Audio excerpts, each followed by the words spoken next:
Oi, gente, a paz do Senhor. Voltei. Mas eu disse que era uma série bíblica. Que era uma série, né? Uma jornada bíblica. Então a gente não ia poder terminar no primeiro vídeo. Tem que continuar, né?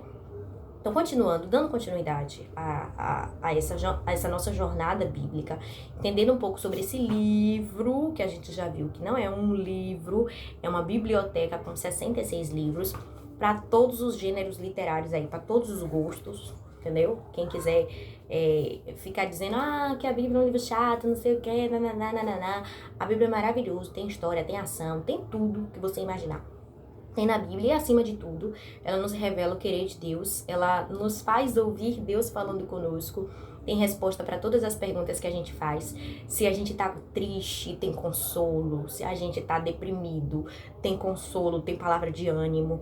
Se a gente tá feliz, tem palavra para deixar a gente ainda mais feliz. Então a Bíblia é um livro maravilhoso, porque é a palavra do nosso Deus. E como eu disse, a gente ia falar um pouquinho sobre a estrutura da Bíblia, né? A gente já viu que ela está dividida em Antigo Testamento e Novo Testamento.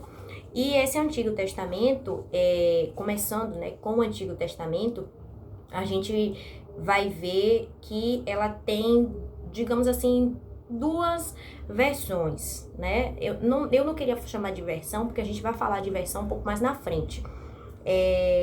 Mas não deixa de ser versões, né?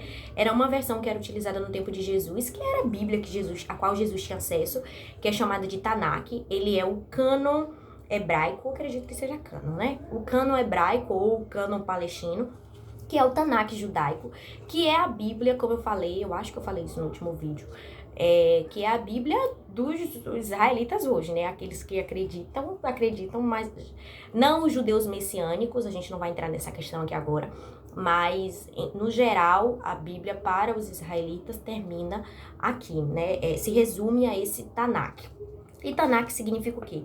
Tanakh é como se fossem as iniciais, né, de cada parte, de cada seção da Bíblia do Antigo Testamento, que está dividido mais ou menos como está o nosso.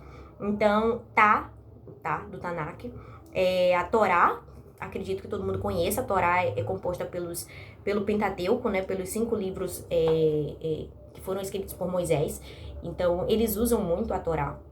Os israelitas usavam muito a Torá, Jesus tinha acesso justamente a essa Bíblia aqui que eu tô falando, Tanakh, né? Então tinha a Torá, tem os Nevs, então Nevim, né? Ou esse Ne aí, N, sei lá o que, dos livros proféticos, né? São os livros que eu já falei, como tá na nossa Bíblia, né? Todos aqueles profetas maiores e profetas menores, e eles têm o Ketuvim, que são os escritos, que são chamados de livros históricos. Então, a Bíblia hebraica, ou esse cânon hebraico, é constituído desses livros aqui. Eles foram escritos em longos pergaminhos confeccionados em pele de cabra e era copiado cuidadosamente pelos hebraicos. A gente já ouviu falar muito sobre isso, né? Sobre a questão da cópia, que quando chegava na palavra Deus, eles mudavam a peninha, tinha todo um preparo para escrever o nome de Deus, não era de qualquer forma. O texto era escrito em hebraico, como a gente viu, né? Na maior parte era hebraico, algumas partes em aramaico, da direita para a esquerda. Então, o hebraico não se lê como a gente lê aqui, da esquerda para a direita. Eles escrevem da direita para a esquerda e leem da direita para a esquerda. Começa do lado de cá e vem pro lado de cá. Talvez você esteja vendo na ordem invertida, mas faça aí que vai dar certo. E esse era o cânon palestino ou o cânon judaico. Ainda tinha depois, né, de Jesus, o cânon alexandrino ou versão dos 70 ou a Bíblia da Septuaginta, que foi uma primeira tradução realizada por 70 sábios. Tem 7 livros a mais, né, que não fazem parte da Bíblia que a gente tem, que nós temos, mas enfim. E essa tradução do Antigo Testamento foi utilizada em sinagogas de todas as regiões do Mediterrâneo e representou um instrumento fundamental nos esforços empreendidos pelos primeiros discípulos de Jesus na propagação dos ensinamentos de Deus. Então a gente tem esses dois cânons, eu só quero falar cânons, esses dois cânons ligados aí ao Antigo Testamento. As fontes, porque para essa Bíblia que a gente tem hoje, eu vou pegar aqui meu xodozinho, ela tem uma fonte, tem uma origem, né? De onde foi que eu tenho essa cópia aqui? Então, as fontes do Antigo Testamento, a gente tem 3 fontes, e eu cubro meu rosto às vezes, né? Nem me dei conta. A gente tem 3 fontes de preservação para os textos do Antigo Testamento. O texto massorético, que é o hebraico original. Eu tenho até aqui, né, na minha Bíblia. Vou tentar mostrar aqui. Tá vendo? É lindo, não dá pra ver, mas enfim. Fala um pouco sobre isso, né, sobre a Septuaginta e o texto massorético. O texto massorético é o original mesmo em hebraico, da primeira parte, nós estamos falando do Antigo Testamento. A gente tem os manuscritos do Mar Morto, né, que foram textos usados pelos essênios. O Mar Morto também tem aqui, ó. Outra imagem para vocês, que não vai dar pra ver, mas enfim. Tá vendo? De Qumran, tem umas caverninhas aqui, tá vendo? Eu vou falar um pouquinho no próximo vídeo sobre essa Bíblia, ela é muito boa. Aqui, tá? Os textos do Mar Morto, de Qumran, eles foram encontrados nessas cavernas, nessa caverna aqui. Tanto textos do Antigo Testamento, quanto textos do Novo Testamento foram encontrados dentro dessa caverna. E aí são as fontes que a gente tem para a Bíblia do Antigo Testamento, né? Falando do Antigo Testamento, que a gente tem hoje. Fontes seguras. Falando um pouco do Novo Testamento, ele contém 27 livros, a gente já sabe disso. Quem não sabe, tá sabendo agora. Abrange os acontecimentos durante a vida e mensagem, morte e ressurreição de Jesus. E depois, né, o início da igreja, tudo mais. É um livro também maravilhoso. Os evangelhos, né? No último vídeo eu falei sobre a classificação da Bíblia. E a gente começa com o evangelho, que são 4. Os evangelhos que são 4. A gente fala os evangelhos, mas o evangelho é um só. E sendo que os 3 primeiros, Mateus, Marcos, Lucas e João, eles são chamados de evangelho sinótico. Por que evangelho sinótico? Sinótico significa mesma visão. Eles possuem muitos elementos em comum, as histórias, a estrutura é muito parecida. Então, eles são chamados de evangelho sinótico. João tá fora porque João é um pouco diferente, é um pouco distinto desses outros 3. Mas esses 3, eles são chamados de evangelhos sinóticos por conta disso, porque eles são muito parecidinhos. E é incrível, é legal também a gente falar que às vezes a gente lê uma história em Mateus e depois lê em Marcos, depois lê em Lucas e tem alguma diferença, uma coisa ou outra. E isso, na verdade, como eu aprendi, né, com o pastor Rodrigo Silva, é o que dá mais veracidade ainda às histórias que estão contadas ali.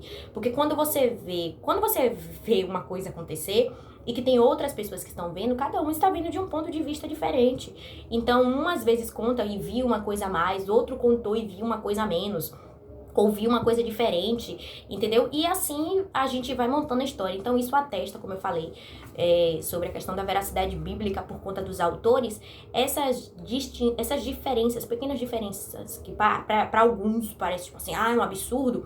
Não, gente, isso só reforça a veracidade da Bíblia, entendeu? Então, essa coisa de, tinha que estar tudo igualzinho, não existe. Se tivesse tudo igualzinho, não era real, era um livro que alguém lá fez questão de deixar perfeitinho.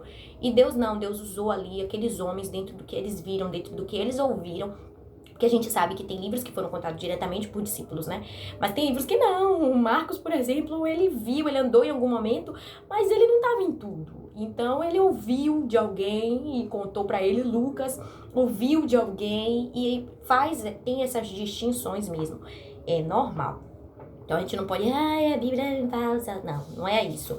Aí, ele fala, o número de manuscritos registrados, por exemplo, superam de forma categórica qualquer outro livro da antiguidade. Aqui, falando um pouco da fonte. Gente, isso é fantástico, porque eu aprendi, eu já ouvi, inclusive, que esses textos de Aristóteles e tudo mais, desses outros pensadores, o número de fontes, de evidências desses livros é muito menor desses...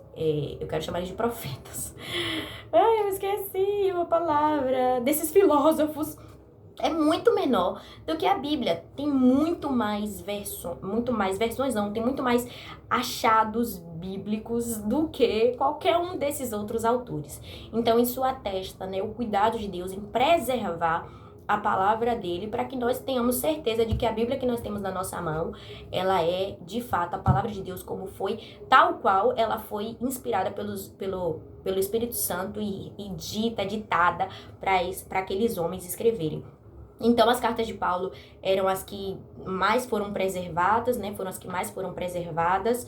Elas passavam largamente, então a gente tem mais cópias dela. Aqui fala que o mais antigo fragmento do Novo Testamento, hoje conhecido, é um pequeno pedaço do papiro escrito no início do século II, neles, depois de Cristo, neles estão contidas algumas palavras de João 18, 31, 33, além de outras referências aos versículos 37 e 38. Nos últimos 100 anos, descobriu-se uma quantidade considerável de papiros contendo o Novo Testamento e o texto em grego do Antigo Testamento. Então, tenha certeza de que a Bíblia que você tem na sua mão, a Bíblia que nós temos hoje, ela é extremamente confiável, do jeito que o Espírito Santo soprou aqueles homens, porque Deus ele teve todo um cuidado em preservar muitos desses escritos, né? Tipo os rolos do Mar Morto mesmo aqui, de Corã. É incrível como eles foram preservadinhos dentro de uma caverna, gente. Só Deus mesmo para permitir, sabe, para fazer com que coisas assim aconteçam. Então, é só uma pincelada pra gente ter uma noção, né? Não tô aqui aprofundando nada não. Mas é isso, Deus abençoe. Voltamos depois com versões bíblicas.